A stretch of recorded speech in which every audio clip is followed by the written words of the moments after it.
para também não tomar muito seu tempo. Wanderson, muito certo. obrigado por você estar aqui hoje, cara. É um prazerzão te ter aqui no nosso bate-papo para o projeto Músicas e o Brasil Negro, Rio de Janeiro. Eu sou o Aladar, esse daqui é um bate-papo que a gente está gravando para a live que vai acontecer agora, esse final de semana, no projeto. Essa live vai ser transmitida nas redes sociais, principalmente, né, no YouTube.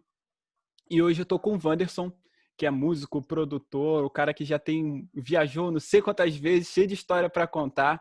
E hoje a gente vai bater um papo, né? Lembrando que isso daqui faz parte de um edital chamado Cultura Presente nas Redes, né? Que é uma iniciativa do governo do estado, através da Secretaria de Cultura Criativa. Então, Wanderson, boa noite, bom dia, boa tarde para você. Como é que você tá? Boa noite. Eu aqui agradeço. Muito obrigado. Tudo certo, tudo bem. Eu adoro fazer esse tipo de conversa. Tenho feito bastante nessa quarentena Show. e eu gosto pra caramba. Se tem uma coisa que eu gosto de fazer é conversar. Ah, cara, show de bola, show de bola. Eu confesso para você que eu estava ansioso por esse bate-papo. A gente já tinha trocado uma ideia, né, no WhatsApp e tudo mais, mas ainda assim é diferente, né, cara? E a gente está tentando fazer isso já tem um tempão de tempo e a internet não funciona, os trabalhos acabam liquidando o nosso tempo para destinar a isso. Então, estou muito feliz por estar com você aqui. Brigadão mais uma vez. Obrigado por você me permitir fazer parte da sua história, né? Ter você na minha história, em todo esse projeto que é extremamente precioso para a minha construção como artista. Então, fico extremamente lisonjeado em ter você aqui, cara. O seu trabalho é incrível. Eu já sou super fã, já ouvi todas as suas músicas, né? Confesso que eu tô viciado em Luiz Gama, porque eu adoro aquele refrão. Adoro aquele refrão. Achei Então, aquele... é por causa de você, que está chegando a 10 mil play lá no Cara, deve Spotify. ser, cara, deve ser. Eu já coloquei aqui em casa aqui para ouvir várias e várias vezes, né? Esses dias mesmo, aqui a gente tem uma cultura de toda sexta-feira, depois desse lance de pandemia, né? Toda sexta-feira aqui em casa, eu e Mariana, a gente senta como quem vai sair de casa, entendeu? Então a gente coloca uma mesa aqui na varanda, né? E coloca umas músicas. Aqui em casa também.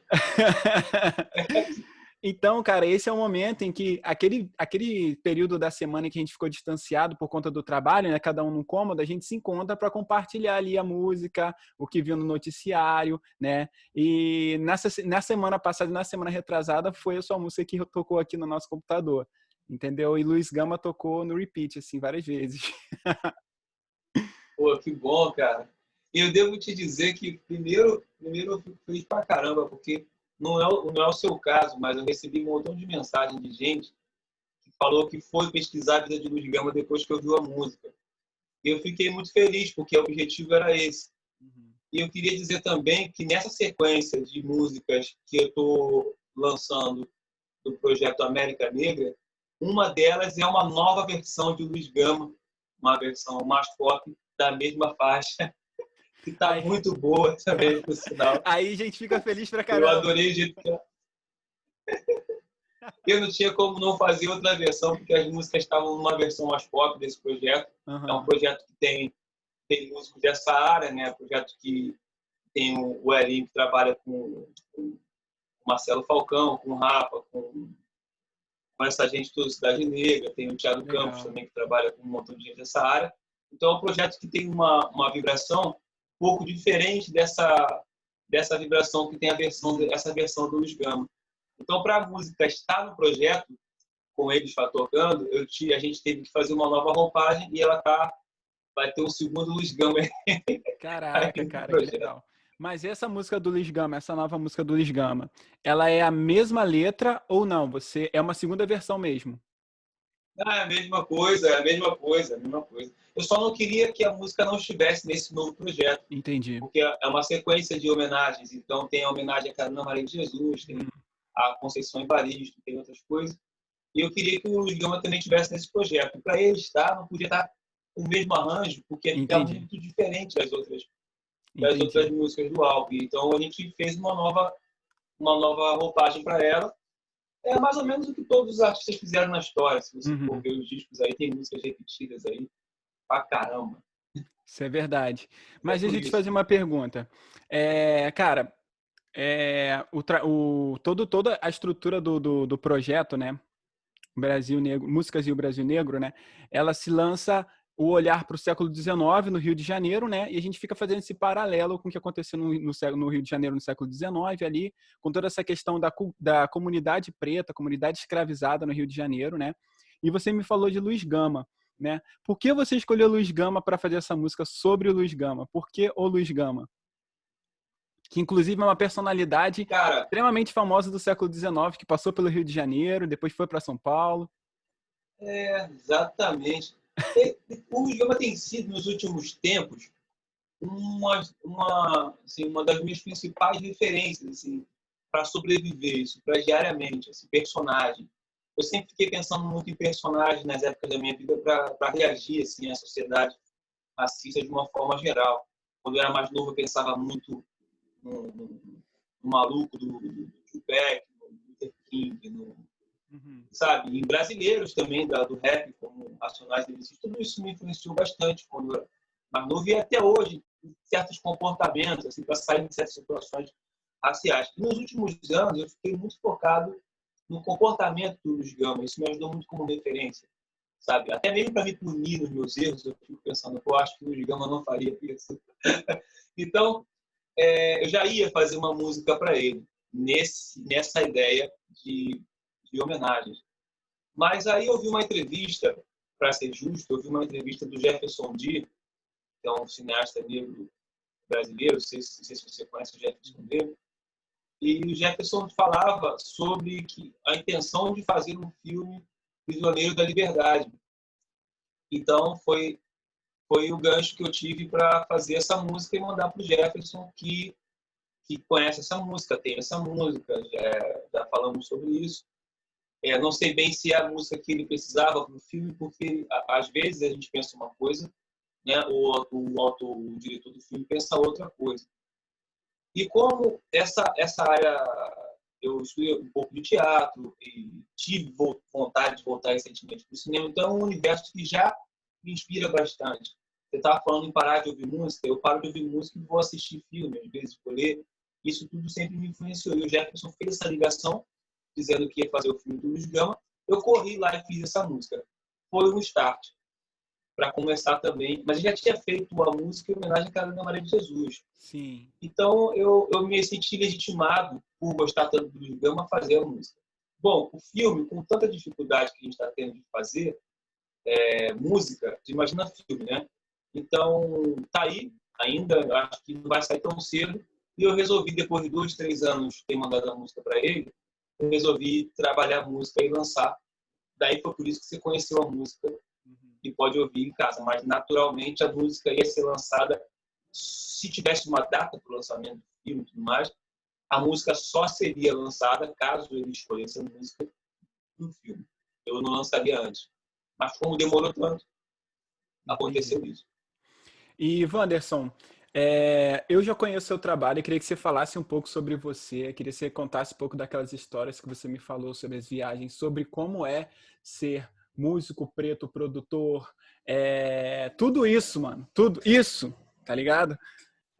Conta um pouco pra gente, pra galera conhecer você aí. Rapaz, bom, falar de mim, né? É sempre difícil falar da gente. E é por isso que a gente busca as expressões artísticas, né? No caso eu, você e outros artistas. Você, no caso, é comunicador também, né? Mas a gente busca a expressão artística justamente para não ficar falando tanto, né? E assim, eu não sou muito de falar, inclusive, a não ser quando eu estou atuando. Você vê, eu vou falar com você, eu vou falar pra caramba. Diariamente, eu não sou muito barulhento, não. Então, assim, essa coisa de produzir, ela veio principalmente com a necessidade de lançar coisas inéditas, que eu sempre trabalhei pelo inédito, pela autoral. Então, não foi assim, eu quero ser um produtor e quero... Então, eu comecei a produzir porque eu sabia que tinha que ter muita grana para produzir e lançar, ou eu aprendi a fazer um montão de coisa. Então, eu passei a aprender um monte de coisa para levar o meu trabalho adiante para que pessoas como você conhecessem. Eu acho que eu cheguei a te falar, não sei se foi para você, que tocar fora de morar fora durante um tempo, tudo mais, fazer shows fora, isso também era uma intenção desde o início da carreira. Então, isso não era uma coisa, não é uma coisa que aconteceu também por acaso. Entendeu? Eu busquei isso junto com a minha esposa também, que é jornalista, ela é jornalista da área cultural. Então, a gente sempre buscou esse trabalho internacional. Então, também foi uma coisa que foi demorando, faz o primeiro trabalho, faz o segundo, no segundo a gente foi chamado, mas quando era chamado para pouca coisa, não dava para ir, porque não valia a pena. Então, começou a acontecer isso.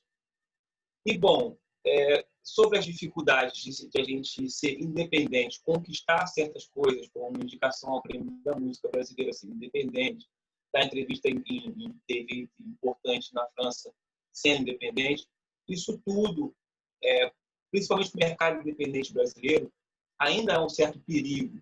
Né? Eu percebo que tem um limite ali que eles acham isso tão ruim que atrapalha um pouco a nossa carreira como independente. E aqui e fora também. E como negro, normalmente, no Brasil, sendo brasileiro, fora do Brasil, aí a gente vai colocar já sendo um produtor, sendo um cantor, sendo instrumentista, a gente encara a barreira do estereótipo. Né? Porque os produtores, os donos de gravadoras são, no geral, brancos e homens, né? Raramente você vai encontrar uma mulher chefiando isso no cinema também é assim, no teatro também é assim, de forma geral. E na música, predominantemente também. Então, quando você sai, você representando o seu trabalho, você sendo produtor, as barreiras, eu acho que tem até certo cuidado para falar isso, mas as barreiras, o estereótipo que ajuda muita gente fora do Brasil, me atrapalhou bastante ao longo desse tempo. Entendi. Primeiro que a gente está falando de temas sérios aí, né? Uhum. E normalmente se recebe brasileiro fora para fazer a alegria das pessoas, né? Para fazer as pessoas rirem ou dançarem com a capoeira. Tudo é muito lindo, né? E é bonito também. Mas não é isso que eu faço. E quando não é isso que você faz, cara, às vezes você recebe uma felicidade incrível pela música que você faz e às vezes elas se decepcionam um pouco por acharem que um negro chegando lá ia fazer as Entendi. pessoas Entendi. ou dançarem ou sorrirem. Carregaram esse estereótipo, né? Esse estereótipo foi carregado. E como é que é, cara, para você? Como é que foi essa... Você já me falou um pouco sobre esse estereótipo, né? E como é hoje você subir num palco no Brasil ou produzir, lançar uma música no Brasil? Ou como é que foi o seu período lá fora, né? Como é que foi essa receptividade do público, né? Como é que foi essa receptividade do público, né? E se você foi alguma dessas vezes questionado pelo fato de você produzir uma música de questionamentos negros e etc., de negritude, né? Qual é essa diferença entre ver uma música negra aqui e uma música negra lá? Bom, primeiro, assim, eu sou muito bem tratado fora daqui, para te dizer a verdade. Assustadoramente bem tratado. Tem até uma amiga nossa do Maranhão que foi no show em Paris uma vez, uma brasileira, que ela saiu abobalhada com umas pessoas me tratam lá. Ela falou, pô, mas parece que você é famoso no Brasil. Mas, enfim, na portaria ela falou assim, eu nunca vi gostarem tanto de uma brasileira aqui. E ela estudava lá, em Paris. Então, assim, existe uma questão do som, da sonoridade, sabe? Do que eu faço ao vivo, que talvez não dê para captar ouvindo no CD, mas o que eu faço no ao vivo realmente eu acredito que seja contagiante, que ganhe o público, etc. Os temas, as pessoas vão perguntar depois. Por exemplo, eu peço para cantar o refrão de Tereza Crioula comigo. Tereza é crioula. Depois as pessoas me perguntar o que você estava dizendo. Eu não entendem o português, a maioria. Então, assim, aí você vai falar que você está falando de uma mãe preta, que tem medo de deixar o filho sozinho em casa, mas ela tem que trabalhar, porque ele é solteiro, etc. Aí as pessoas dizem, poxa, legal. Mas normalmente elas são pegas pelo ritmo. Uhum. Que eu fui me ligando ao longo do tempo, que para fazer shows internacionais eu não podia escrever só letras que fossem interessantes. Porque a letra não é o primeiro contato que as pessoas curtem música universal, elas se ligam no momento, porque elas não entendem o português, na verdade. O português ele é falado em parte, né, a parte da África, Portugal e Brasil. Uhum. Então, eu passei a perceber que, por exemplo, eu tinha que colocar uma questão de energia nas melodias para que pegasse as pessoas de primeira e depois, talvez, quem se interessasse, pegasse as letras. Porque se fosse só a letra, as pessoas não iam se Entendi. interessar, porque elas não estão entendendo o que eu estou dizendo. Então, acho que essa foi a chave, assim, que mudou um pouco a minha carreira no sentido internacional, porque eu faço muito mais coisa lá fora hoje do que aqui. Mas eu acho que foi essa chave de perceber que a questão rítmica tinha que andar junto com a letra. E aí eu comecei a fazer uma série de músicas que a parte rítmica era forte, como o refrão de Luiz Gama e tal, Sim. alta, né? A voz vai para cima, que aí eu consigo manter o show no alto, com letras que são, assim, Luiz Gama, Caramelo, Uhum. que se fosse um pouco mais rebuscado melodicamente, as pessoas talvez achassem chato. Do dia de Entendi. hoje. Entendi. Faz sentido. Você falou sobre um projeto que você está falando, que você está fazendo. Eu sempre me esqueço o nome do seu projeto, que é América. Esse, agora, É, América Negra. isso, América Negra. América Negra, é. Cara, me fala um pouco mais desse América projeto. Negra tem até a ver com o projeto. O América Negra tem a ver com o que você tá fazendo também. Esse raciocínio sobre os caminhos que o negro percorreu pelo Brasil. Essa coisa que a gente sentiu muita falta, sente muita falta na nossa formação na intelectual, nossa formação didática mesmo na escola tradicional, e que a gente está tentando, eu, você e outros amigos da geração, está tentando dar esse pitaco aí, deixar um pouco de uma construção. E eu parei para pensar sobre isso de verdade quando eu vi que a minha intenção era falar sobre África. E o nome dessa música que dá título ao projeto era África Negra. E chegando aqui no Brasil, vindo da França, mais uma vez, que não foi a primeira vez que eu estive na França, eu fiquei pensando que, na verdade, a história do negro na América, tirando a América do Norte, né, que as pessoas conhecem bastante gente, conhecem o Malcolm, conhecem o Luther King, Uhum. muita gente, ela não é contada, né, fora daqui. Assim, eu fiquei pensando, caraca, a África também não. Mas essas pessoas que eu estou homenageando são na América, né, o Luiz Gama e tudo mais. E o negro na América? Você Nessa chega América, na né? França, nessa América, você chega na França, em qualquer outro lugar, até mesmo em Portugal, e realmente, assim, parece que o negro brotou do chão aqui nessa porra. Uhum. E aí eu fiquei pensando que não devia colocar o nome de África Negra, pelo menos esse projeto, e deveria focar na América, né? E é por isso que não tem homenagem ao Mandela nesse trabalho, Ah, que é o entendi. cara que permeou minha vida também durante todos esses anos. É um dos principais Paizão, exemplos né? também no sentido de comportamento, exatamente. Até pelo fato de, né, a vida também ter evoluído tanto, ter Uhum. conseguido, não morreu cedo, conseguiu evoluir, né? E aí isso é um ensinamento muito grande para a gente, mas ele não está nas homenagens porque eu resolvi focar na América. Uhum. Mas isso foi depois. A minha ideia era fazer a homenagem ao negro de forma geral. Entendi. Deixa eu te fazer uma outra pergunta, né?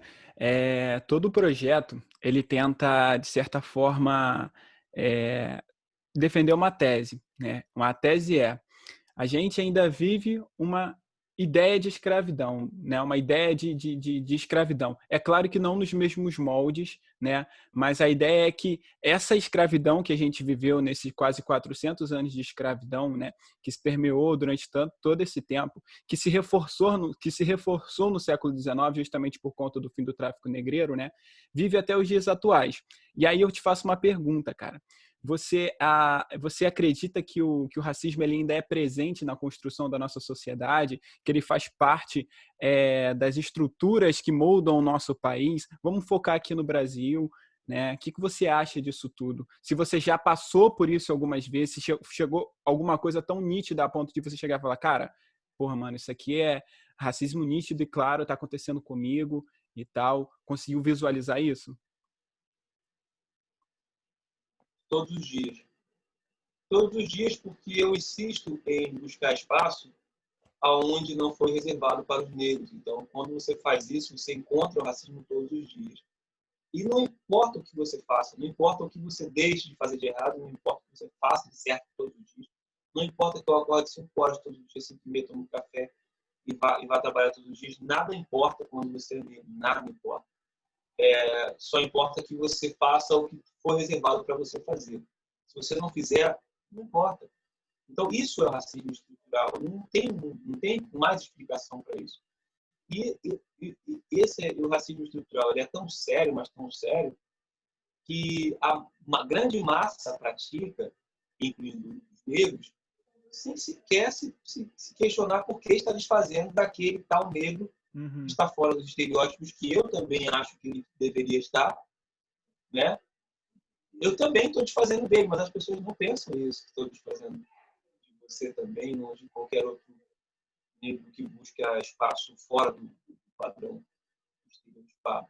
Isso mexe diretamente com a estrutura do Brasil. É chocante para algumas pessoas que mexa hoje, mas o próprio fato do atual presidente não ter baixado a popularidade durante todo o processo da pandemia, todas as besteiras que já foram durante a história, mas falou também como presidente, se ele não desceu de 30, isso prova que quem dizia que a gente reclamava, a gente não está reclamando, olha só, a gente está trabalhando aqui.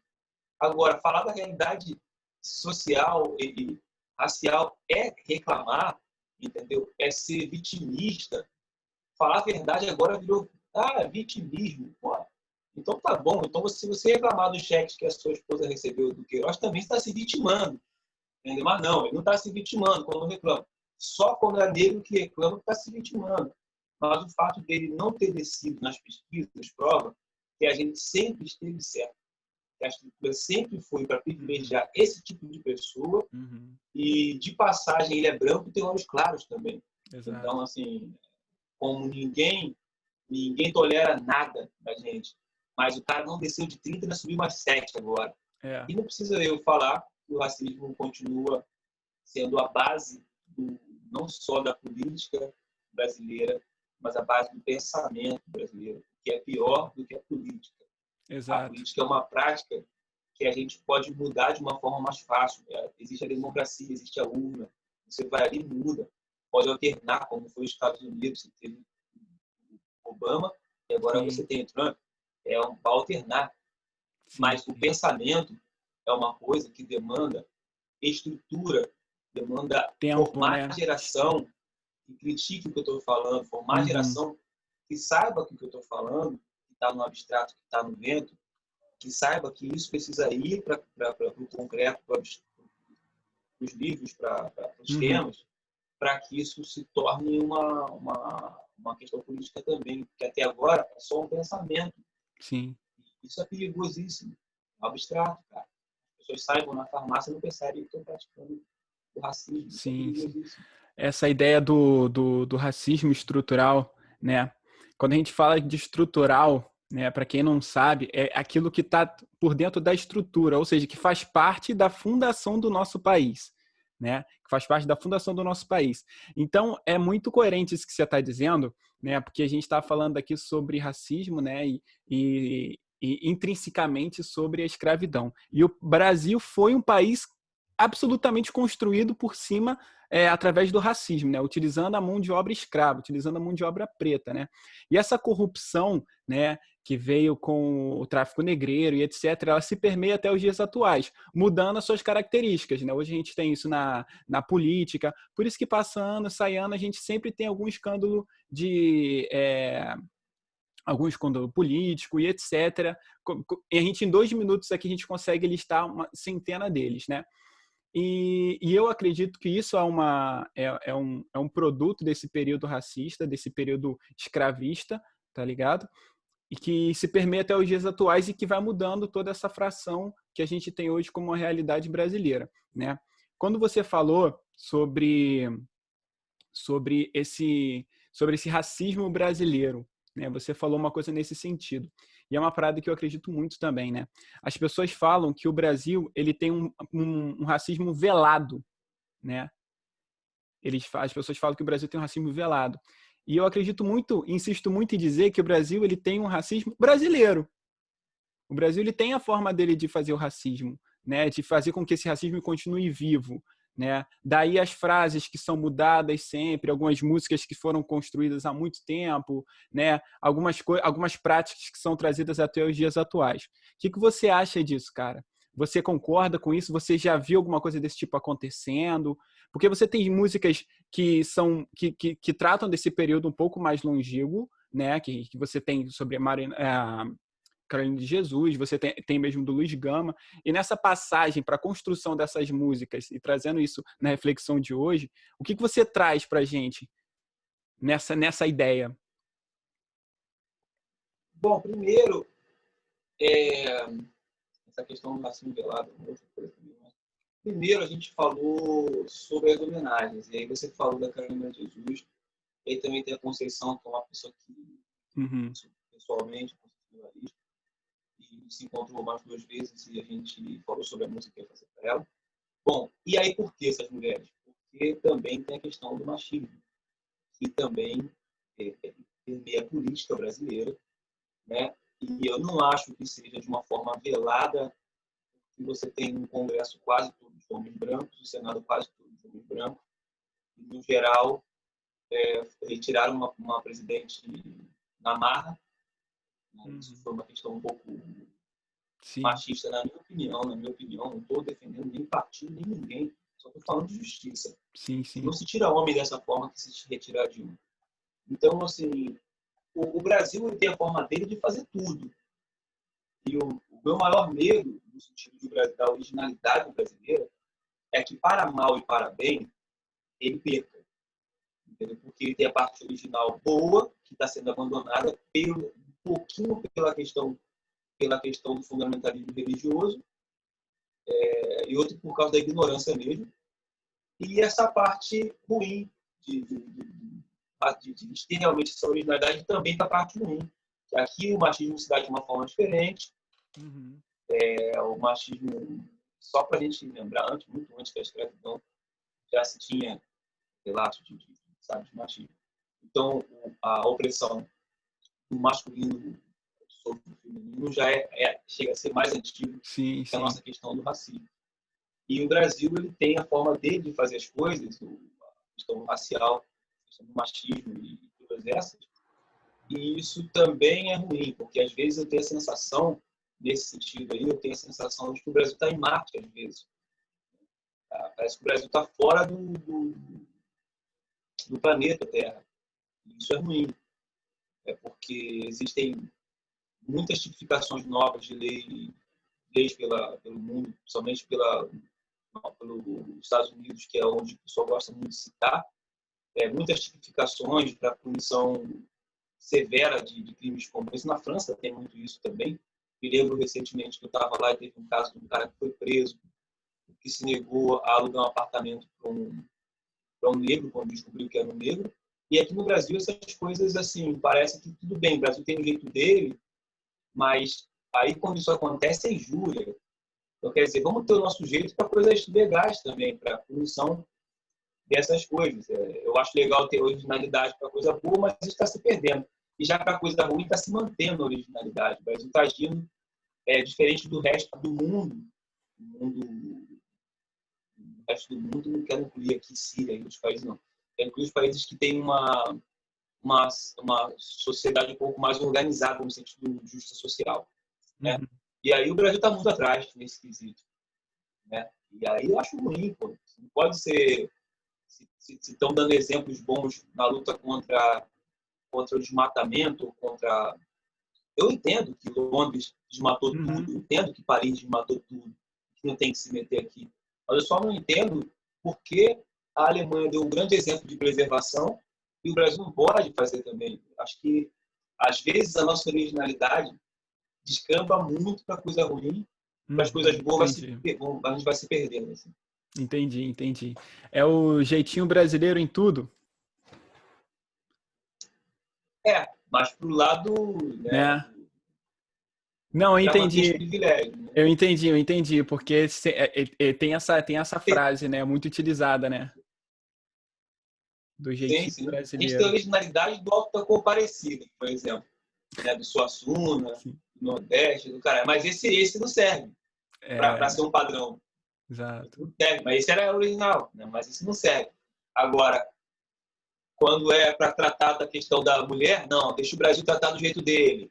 O Brasil é o Brasil. Quando é a questão do negro, o Brasil é o Brasil. Ah, mas lá nos Estados Unidos aconteceu isso, mas o Brasil é o Brasil. Quer dizer, o Brasil é o Brasil quando vai ferrar índio, né? Quando convém, né, Aqui o Brasil é parceiro? o Brasil. Quando É, convém, né? exatamente. Foda, Quando convém. foda. Mas é Você, isso. você falou sobre isso, cara. Eu me lembrei que só lembrando que a gente teve um bate-papo um pouco antes, né? A gente trocou umas mensagens e tal. E agora você falando me remeteu a uma reflexão, né? Lembro que você falando sobre as suas viagens e etc, né? A gente chegou a um fluxo de pensamento onde a memória, né? Essa preservação da memória, né? E falando um pouco sobre essa preservação da memória, que basicamente é o que o seu projeto está fazendo e o que o meu projeto está tentando fazer, que é a preservação da memória preta, a preservação de pessoas que a gente julga serem importantes para a construção enfim, da população brasileira. Entendeu? A gente tem super-heróis, sim, esses super-heróis são pretos, são pretas, né? A gente quer trazer essas pessoas porque a gente julga importante que todos nós, todos brasileiros e não brasileiros também conheçam essas pessoas, né? Isso é resgate da nossa história, certo? E falando em resgate da nossa história, né? A gente aqui no Brasil, a gente tem um problema com essa resgate das nossas memórias, da história, né? A gente pouco se fala sobre a comunidade preta, né? A gente fala muitos dos livros que a gente leu, muitos dos livros que pelo menos eu li na época do colégio, né? Foram escritos por pessoas brancas, as pessoas que ganharam as batalhas, abre aspas, né? E a gente está tentando mudar um pouco isso. O que você me falaria, cara, com todas essas viagens, sobre preservação das histórias desses outros lugares que você foi, né? Se você passou por algum lugar onde tem essa política de preservação da memória passada dessa história, né? E comparar isso com o que a gente tem aqui no Brasil, cara. Bom, vamos lá, cara. Olha, primeiro, você falou dos livros brancos e tal. Na semana passada, a Globo Livros postou uma foto minha lendo o livro do Laurentino, Escravidão. Esse livro é E bom, aí esse eu livro é fui bom, e né? repostei, tá no meu Instagram. Foi muito legal, porque aí o Laurentino me agradeceu, tudo mais publicamente, e beleza. E por que eu digo isso? Porque ele é branco. Mas fez um livro respeitoso, eu já tinha os outros dele, fez um livro respeitoso sobre isso, e o que ele tem defendido nas entrevistas do lançamento do livro é que o Brasil precisa resolver esse problema. Então, ele está prestando um serviço com uma equipe que ele tem, do Bolívia, Sim, etc., que a gente sim. não tem, e prestando um serviço muito mais do que escrevendo um livro só. E é um cara que é branco. Então, só fazer esse parênteses aí, porque é importante nesse caso, a gente tem muitas exceções. Sobre o resgate, eu devo dizer que a nossa geração está fazendo dessas pessoas heróis e heroínas. Não existe uma missão para a gente fácil de simplesmente resgate, porque eles nunca foram tratados como a gente está tratando eles na nossa geração. E só para você ter só para a gente ter essa ideia, nós dois aqui conversando, eu sei que vai ter mais gente assistindo, olha a resistência que a gente está tendo por causa do que a gente está fazendo. Olha quem esse presidente colocou para tomar conta de Funarte, Tá bravo. pasta de cultura, de não sei o que, isso tudo, da educação, isso tudo porque sabe que a nossa geração quer fazer outra coisa.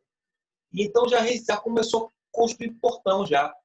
Então está funcionando o que a gente está fazendo, entendeu? Olha o medo. 1984. Então, de terem que mudar as estátuas, os heróis, o nome das ruas.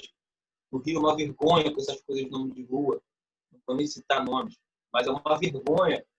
Então a gente não está, infelizmente, a palavra resgate, ela não é adequada para o que a gente está fazendo, porque eles nunca foram lembrados.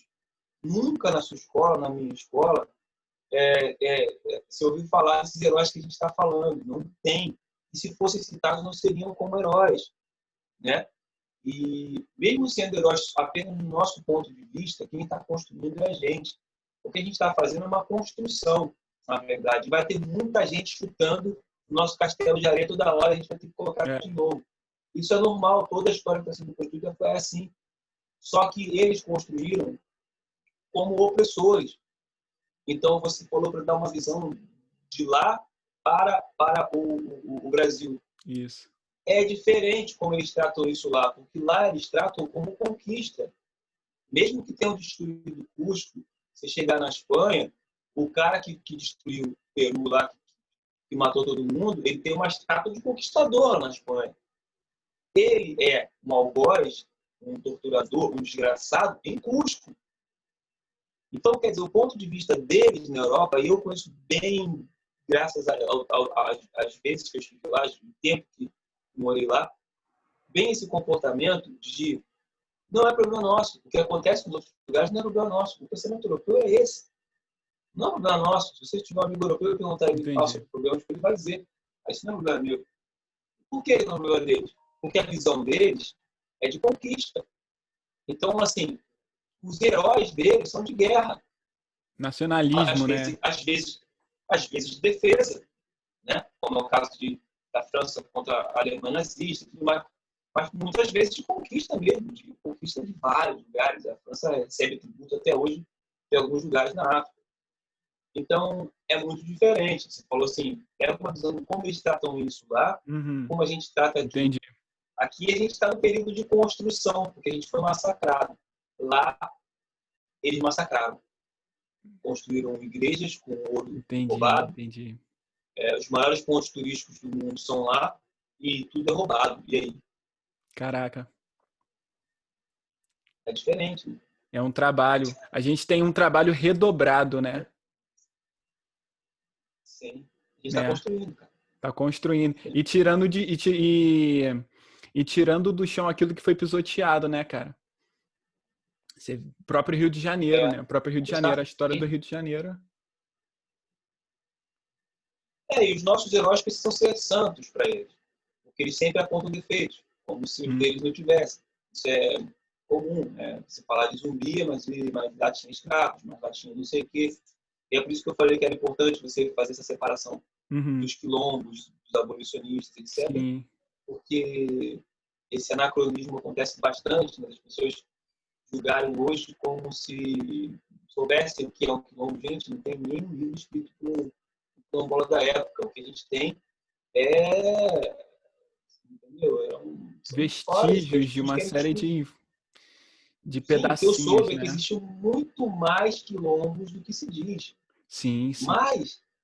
Mas assim, é uma cobrança sobre os nossos heróis, sobre as pessoas que a gente tem como ícone, e que na história recente também se faz isso. Se a gente for olhar a história dos Estados Unidos, que é recente, né, da luta dos negros, tanto o protestantista como o Luther King, Luther King, só para a gente lembrar, chegou a ser o primeiro cara na lista do FBI, dos mais procurados. Angela Davis também. Angela Davis tudo sempre, sabe? Angela Davis tudo bem. Ainda vou falar assim, Angela Davis tudo bem, pô. O Luther King. Aí as pessoas esquecem disso, entendeu? Esquecem que o sistema, ele sempre coloca a polícia no caminho do negro, ou tenta colocar de alguma forma uma coisa ruim para que tire o mérito do que o cara está fazendo ali. Isso quando não matam, né? Isso quando não matam, como aconteceu bastante. Exatamente. Então, é isso que a gente encara aqui. Exatamente, cara. É muito importante a gente falar sobre isso e é mais importante a gente lembrar também. Eu sempre aproveito esses espaços para falar, né? Que a última pesquisa mostrou que a cada 23 minutos um jovem preto é morto no Brasil.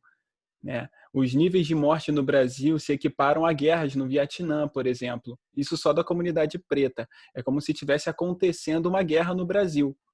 Só que as únicas pessoas que batalham nessa guerra é a comunidade preta, que estão pegando em arma e se matando, ou estão sendo assassinadas. Né? Então a gente precisa falar sobre isso. Você me falou essa questão e eu lembrei. É por isso que eu digo que quando a gente é preto, não interessa para o sistema no Brasil, que a gente faz. Não interessa o que eu estou fazendo aqui com você, que é uma coisa extremamente cultural. Se eu descer ali agora, estiver acontecendo um tiroteio, eu estiver passando por uma coisa, não dá em cima de mim. Eu sou feito com o cabelo trançado. Não interessa se eu estou fazendo coisa boa agora com você. Isso é muito ruim, muito triste. Porque realmente não interessa. Não interessa. E eu te digo que a minha experiência fora daqui, na França, principalmente, é bem diferente por ser artista. Bem diferente. Bem diferente. Entendi, cara. Quando você for pra França, de novo, me leva na mala, parceiro. Tá difícil, cara. Me lembro que no início da pandemia, cara, acontecia um episódio comigo que, assim, foi traumatizante, né? Porque no meio da pandemia, no início de pandemia, a gente não sabia o que estava acontecendo, sabe? Num dia eu estava trabalhando, eu conseguindo pegar o metrô para ir para o centro do Rio, etc. No dia seguinte, fecha tudo, que o coronavírus chegou no Brasil, tá matando gente, vai ficar todo mundo em casa, etc. E aí foi logo nas 2 primeiras semanas, cara. E eu fui salvo por um videogame que eu comprei. Fiz um trabalho, comprei um videogame e falei, pô, beleza, né? Nos primeiros dias de pandemia, quando eu não tiver nada para fazer, eu vou jogar um videogame com o mozão. Só que tinha uma manete. Eu desci para comprar a manete. Desci para comprar uma manete aqui que tem uns camelô aqui no centro de São Gonçalo. Eu falei, pô, vou comprar ali que é mais barato e tal. Meu brother, quando eu tava descendo, né, eu fui parado pelo policial no meio da rua. Só que tinham centenas de pessoas passando, centenas de pessoas, entendeu? E ele me fez parar no meio da rua, né? Me fez levantar a mão, aquele negócio, levanta a mão, me colocou na parede, aí botou a mão na arma, ficou fazendo várias perguntas e tal. Ou seja, eu fui colocado como a ameaça daquele lugar justamente por conta da cor que eu possuo, entendeu? Então, e é exatamente o que você falou, não importa o que você está fazendo, não importa como você está vestindo, o importa é que você é preto, entendeu? Não importa. Não importa, eu tava indo comprar uma manete pro mozão pra chegar em casa e jogar videogame com ela e comer pipoca, entendeu? E virar a noite tocando violão. Mas não importa, isso tudo não importa. O importa é que quando eles olham para uma pessoa negra, passa-se uma história que foi construída em todos esses tempos, né, de escravidão e etc, e pós isso, entendeu? Com toda essa construção mesmo massiva, esse racismo estrutural, né?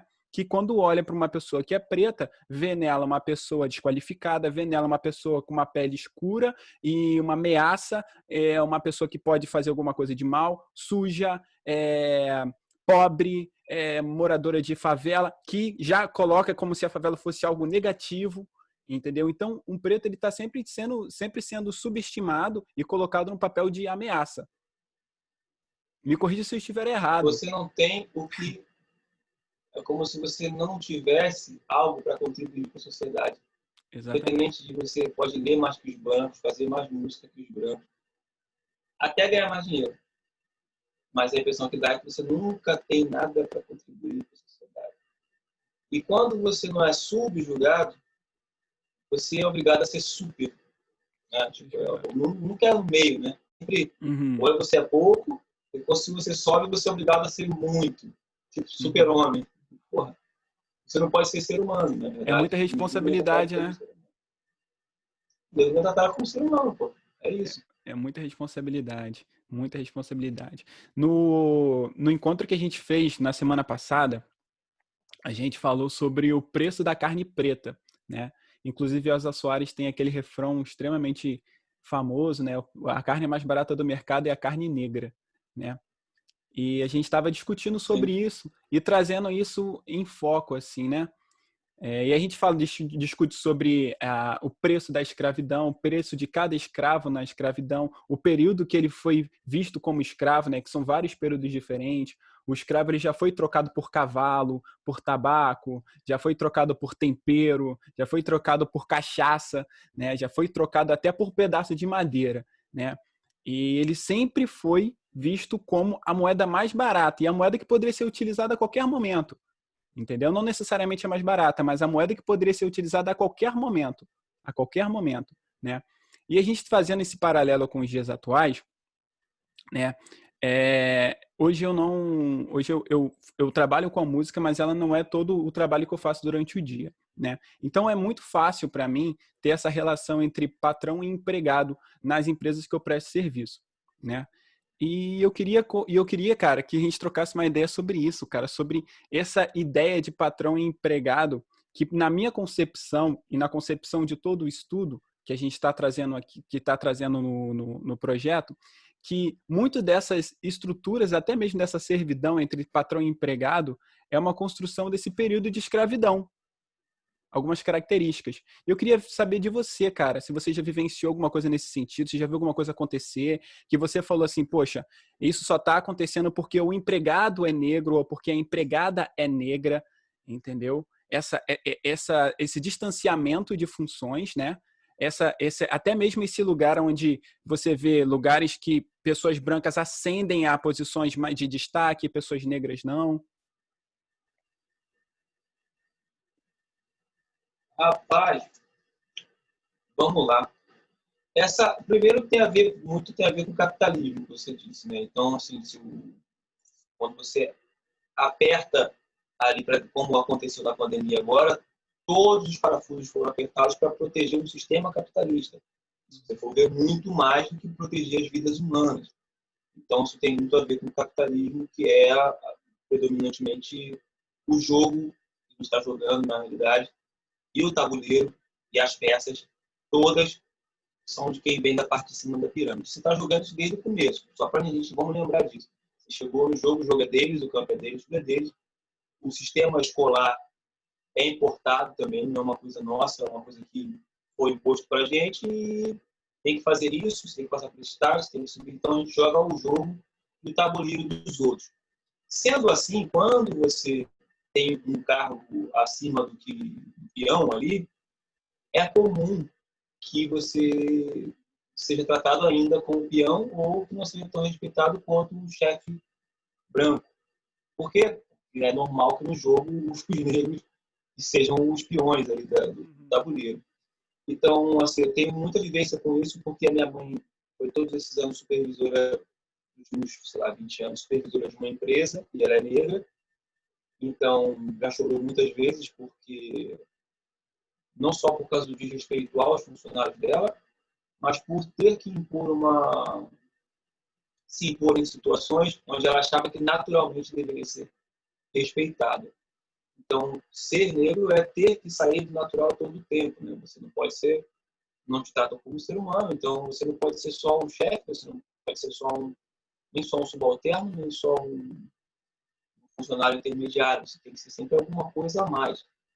E isso eu acho que mexe com o nosso comportamento de forma psicológica também, porque às vezes a gente chega em lugares, eu falando de mim também, a gente chega em lugares às vezes que não necessita tanta reserva e a gente acaba se fechando, acaba se reservando demais. Eu sou assim, entendeu? A gente chega de sola.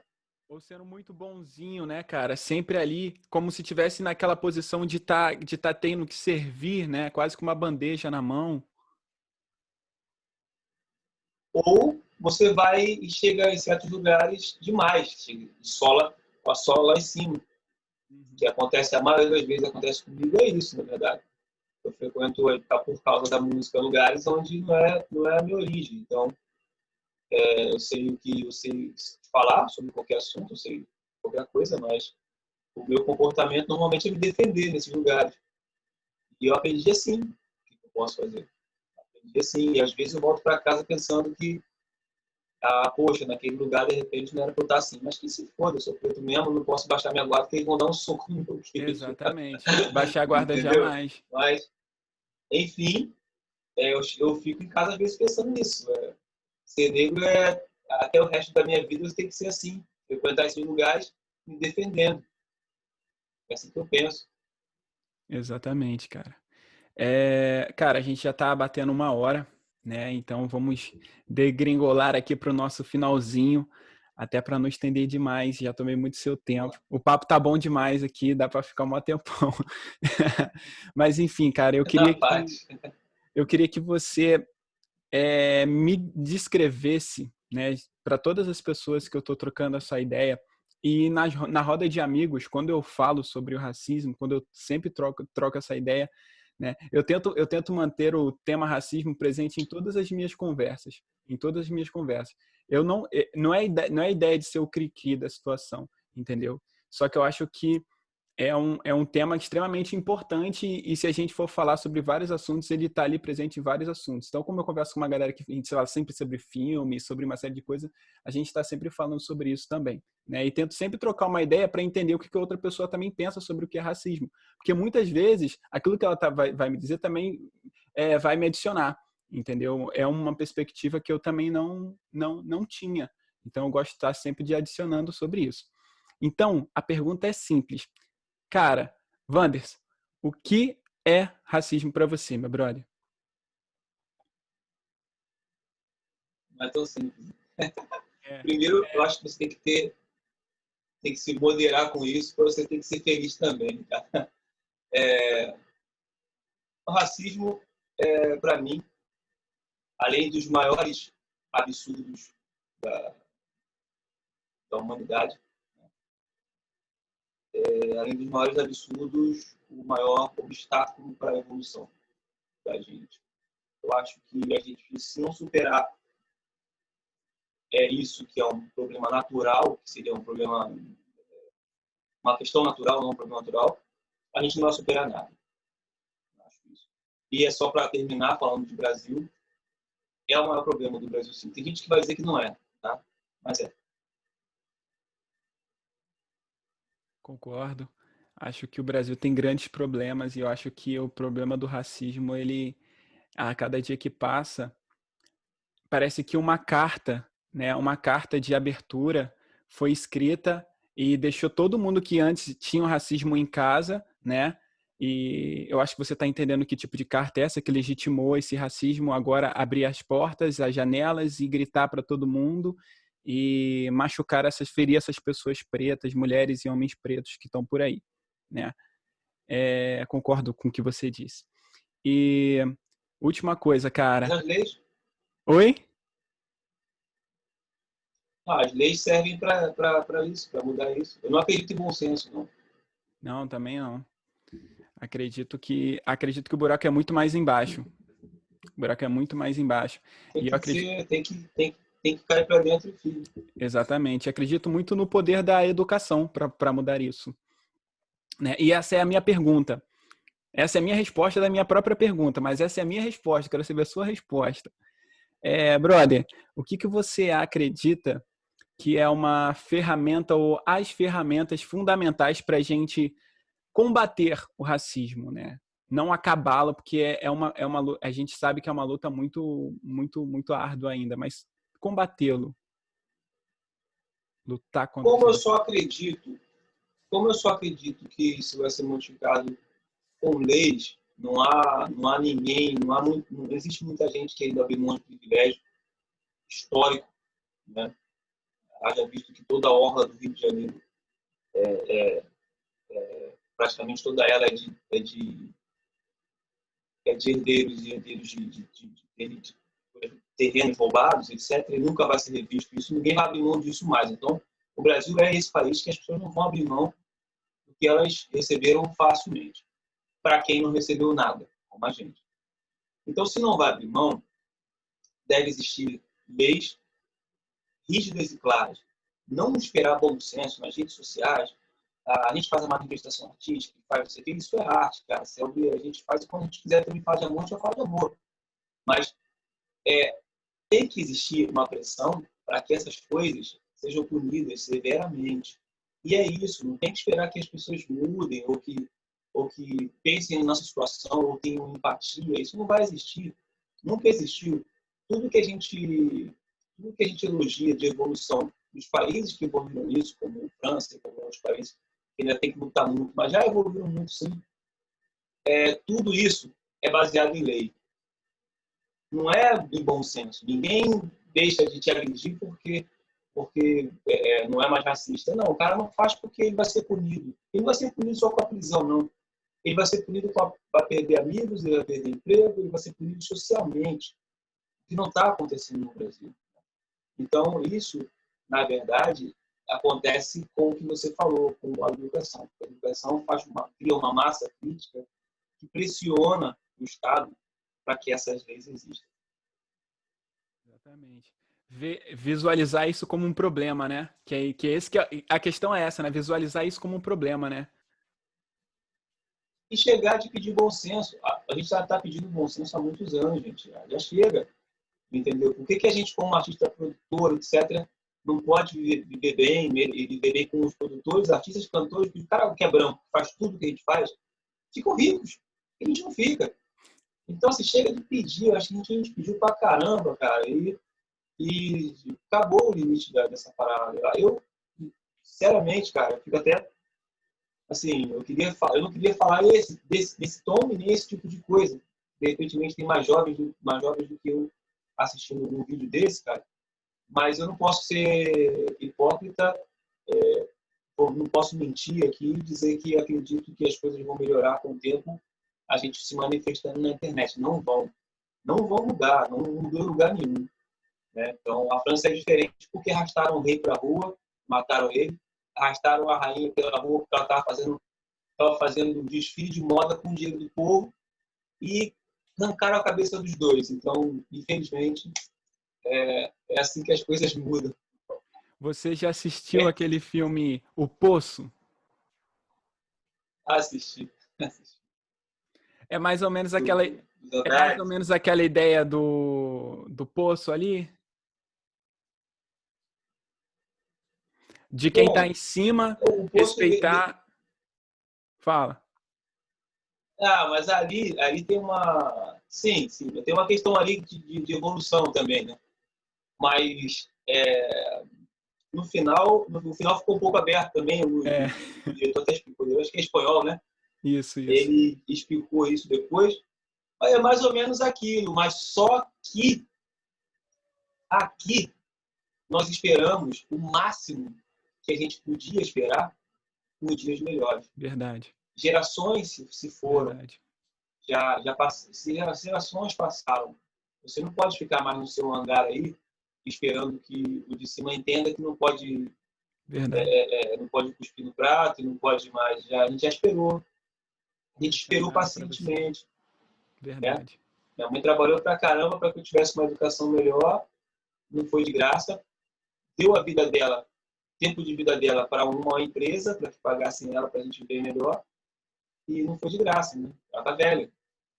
Então, eu acho que a gente precisa pressionar para que as coisas sejam modificadas de fato, sem ficar esperando que o sistema racista abra vagas para a gente, que as cotas melhorem para a gente, que eu sou a favor das cotas.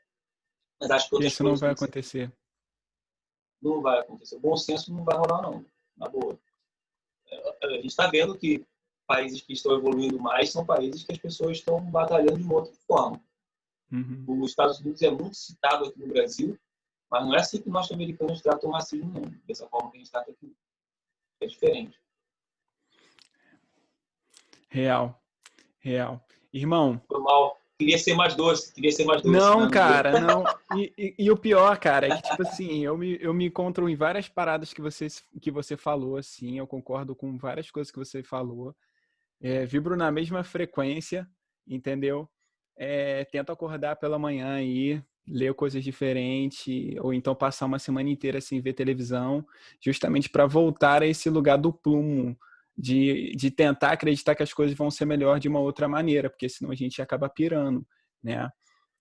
Foi muito complicado o período do George Floyd aqui no Brasil. Eu fiquei extremamente chateado e tocado pelo que aconteceu, mas não necessariamente pelo George Floyd. E eu vou adicionar no que eu estou dizendo. Porque aquilo que aconteceu com o George Floyd acontece aqui no Brasil todos os dias. Entendeu? Todos os dias. E se a gente ainda for falar de uma luta preta, a gente ainda consegue enxergar que existe um degrau, tá ligado? Que existe um degrau, né? Tanto é que 2 semanas depois uma mulher foi feita vítima de um segurança no Brasil, onde ela foi posta na mesma posição do George Floyd, né? E a gente teve aqui, eu moro aqui em São Gonçalo, no Salgueiro, a polícia entrou lá e atirou pra caralho e mataram uma criança. Entendeu? E isso é bizarro. Então, a gente passa esse período todo estudando, tentando entender o que está acontecendo e tal, vivenciando uma série de coisas que são extremamente importantes para a nossa construção e evolução como pessoa, né? Se encontrando nesse lugar e tal, e tudo mais, né? Que a gente respeita, acha extremamente importante, né? Mas quando se passam 48 horas, uma bosta dessa acontece, tá ligado? Uma merda dessa acontece, né? E a cada dia que passa, parece que ela vai se aproximando, né? Ela vai se aproximando de você. Então, a gente não tem medo só do coronavírus. A gente tem medo da polícia, a gente tem medo... E o que não é levado em conta é que essa doença psicológica que atinge a gente como um todo, o medo de ser atingido na rua, se dedicar diariamente e poder morrer como qualquer bandido na rua, isso coloca a gente numa doença tão grande psicológica que ninguém na sociedade brasileira encara isso, sabe? Encara isso como um problema que atrapalha a gente como negro para tudo, para atuar em qualquer área, sabe? Para ser artista, o desempenho, sabe? Vai comparar eu, você ou qualquer outro artista com Chico Buarque, que eu respeito muito, mas não teve nenhum problema psicológico que eu tenho diariamente como artista negro, produzindo, me dedicando para tudo, para botar moeda para tudo, e para existir, ele com aqueles olhos dele verdes, não tem que parar. Mas é a classe artística, não é igual, cara. Não é igual. A gente passa por uma doença tão grande em que a maioria desiste em qualquer área, porque é melhor se esconder do que passar vergonha todos os dias, que é o que muita gente acha que passa nos lugares onde elas vão como negro. É isso. Tem muita gente que não quer entrar nem no teatro porque não sabe como vai se comportar, cara. Pô, cara. Eu tenho muita gente mesmo na minha família, cara. Eu sei como é que é isso. Passa na porta do CCBB ali e fala assim, pô, queria ver aquela exposição lá, mas... Coisa de rico. Tá ligado? Porra, meu irmão. Só que isso é medo, cara. Sim, exatamente. Exatamente, cara. Ser maltratado. O trabalho foi tão bem feito, né, cara, que fugir disso... Olha, eu tenho 26 anos, cara. Eu tenho 26 anos, né? E há mais ou menos 2 anos... Enfim, eu tenho 26, eu faço teatro e música. Eu faço música desde os 12, faço teatro. Você é muito novo. Não, cara, escuta. Eu faço música desde os 12, quando eu ganhei meu primeiro violão. Eu faço teatro desde os 18, entendeu? E há mais ou menos 2 anos que eu consegui me desconstruir de uma série de coisas que estavam construídas e estabelecidas em mim justamente por conta de toda essa produção racista e etc. Para me olhar no espelho, tá ligado? E me ver como artista preto. E produzir o que eu produzo hoje, tá ligado? Foi todo um trabalho. E é claro que esse trabalho veio também devido a uma folga que eu tive de trabalho, de emprego, tá ligado? Eu tive que sair de um emprego para ir para outro emprego. Hoje eu trabalho por conta própria, preciso trabalhar o dia inteiro para conseguir ganhar dinheiro. Mas só depois disso tudo que eu consegui olhar para mim, tá ligado? E ver como que eu tinha alguém ali que eu gostaria de enxergar como artista, tá ligado? O trabalho é muito forte. Eu lembro que há pouco tempo atrás eu estava embalando compra no supermercado, mano, tá ligado? Na correria, fazendo 2 empregos e depois ainda estudando para passar no vestibular. Foi um desespero. Foi um desespero. Fazer 3 coisas ao mesmo tempo para conseguir passar no vestibular. Graças a Deus, graças a mim, graças aos meus familiares e meus amigos, eu tô aqui, tá ligado? Mas a minha corrida, eu sei que foi muito difícil, tá ligado? E essa corrida foi muito difícil porque eu sou um preto pobre, brother.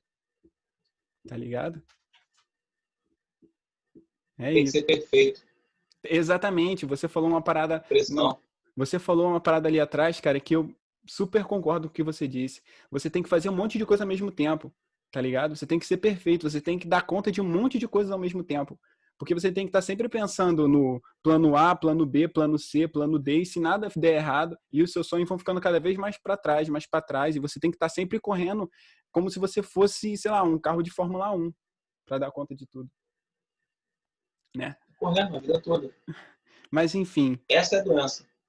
Essa loucura, mano. Isso é cansativo, né? Cara, olha... No geral, eu gosto. A gente se acostuma. Eu acho que é isso. Depois de um tempo, a gente se acostuma e fica apaixonado pelo que a gente faz, cara. Porque é isso. Não tem jeito. Exatamente. Não tem jeito. Não tem jeito. Irmão... Eu criei meu privilégio. faço o que eu gosto. Exato, cara. E não tem preço maior, né, cara? Dormir de dormir sabendo que no dia seguinte você vai acordar e vai conseguir fazer o que você quer fazer, né, cara? É exatamente por aí. Irmão, eu queria agradecer você. Brigadão mesmo por esse bate-papo incrível. Desculpa ter tomado Eu que tanto seu agradeço. tempo, mas o bate-papo foi ficando bom aqui e a gente foi seguindo. Para quem vai assistir esse vídeo na nossa live, vocês terem uma noção, são 00:20 a gente está conversando aqui. Então, eu queria agradecer ao meu irmão Wanderson pelo trabalho, agradecer mesmo pelo trabalho, pelo que você tem disponibilizado para a gente nas suas redes sociais, no seu streaming, no seu canal do YouTube. É um conteúdo incrível. E eu peço permissão a você para passar o seu clipe do Luiz Gama nessa live que as pessoas vão estar assistindo. Se me permite, que eu sou apaixonado por essa música, cara. Eu que agradeço, meu irmão. Eu que agradeço mesmo. O combustível dos nossos trabalhos é a gente mesmo. Então, pode crer que já está no meu coração aqui tudo que você falou, tudo que você representa, tudo que você está fazendo aí. E para mim é essa luz aí, de que vem mais jovens e vem mais gente. E a gente vai fazer o máximo para largar esse bastão lá na frente. Quando a gente estiver bem cansado, mas andando bastante, fizemos bastante coisa pelo tema, pela que a gente falou aqui hoje. E a gente vai passar o bastão mais lá na frente para uma próxima geração correr mais um pouco. É isso. Exatamente. Irmão, eu queria que você dissesse para a galera aí como é que a gente faz para encontrar você nas redes sociais, no YouTube, em todos esses canais aí para a galera conhecer mais o seu trabalho e compartilhar com outras pessoas que, pô, galera, tem que compartilhar. Artista precisa desse calor, dessa união. E vocês fazem com que essa arte que a gente produz, esse trabalho, chegue a mais pessoas.